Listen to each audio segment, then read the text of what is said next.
जय जगन्नाथ ओम गुरु आपण मानक मु स्वागत करछि आम चैनल प्राची मधुसूदन को आपण मानक जणै रखिबी अति सुंदर भाव में देखंतु प्रत्येक स्थान रे वर्तमान आपण माने देखंतु समस्ते महाप्रभु को कालिया हाथी बोली संबोधन करंती बा कृष्ण कन्हई को कालिया हाथी बोली संबोधन करंती। एठी मो गुरुदेव मध्य कालिया हाथी बोली संबोधन करी अति सुंदर भाव में कहउछंती भज मन कालिया हाथी बृंदावन झूली झूलिया संती भज मन कालिया हाथी आसंती जानती नित्य स्थले थांती आसंती जानती नित्य स्थले थांती प्रेम रूपा गुरु नहीं चिन्हांती भज मन कालिया हाथी बृंदावन झूली झूलिया संती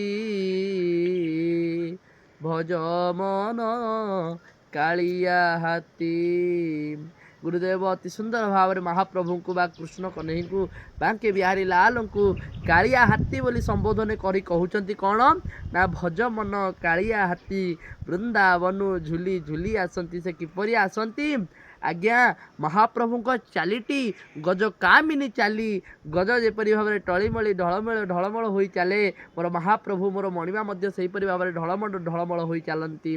तेणुक मो महाप्रभु को हाथी बोली संबोधन बहु स्थान में करा बहु स्थान में मो महाप्रभु को मो मणिमा को हाथी बोली संबोधन कहीं ना मो मणिमा जो चालीटी से चाली हूँ गज कामिनी चाली।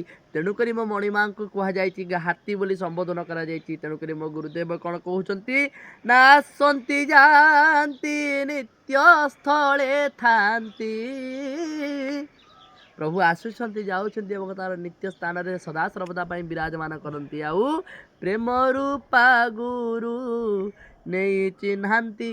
तांकर काम कौन से हाथींकर काम कौन आज्ञा हाथींकर काम कौन ना कहले प्रेम रूपा गुरु नहीं चिन्हांती प्रेम रूपक गुरु को नहीं चिन्ह दियंती भज मन कालिया हाथी। तेणुक आम समस्ते से गुरुदेव चरण तले मतमस्तक करी समस्त को निजर गुरु स्वरूप मणि से भज मन कालिया हाथी अर्थात से कालिया हाथी चरणार बिंदे निजकर मन को निवेश करदे।